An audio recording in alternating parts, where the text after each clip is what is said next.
Diploma કોર્સમાં બેઠકો વધારવા અને પ્રવેશ પ્રક્રિયા ઓફલાઈન કરવાની માંગ સાથે ભાવનગરમાં કોંગ્રેસની વિદ્યાર્થી પાંખ એનએસયુઆઈએ કર્યો વિરોધ પ્રદર્શન।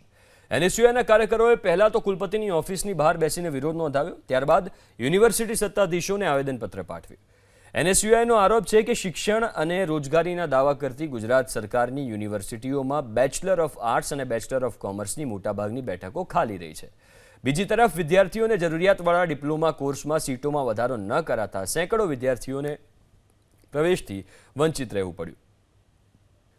એક તરફ કોંગ્રેસની વિદ્યાર્થી પાંખ એનએસયુઆઈએ વિરોધ પ્રદર્શન કર્યું તો ભાજપની વિદ્યાર્થી પાંખ એબીવીપીએ પણ વિરોધ નોંધાવ્યો।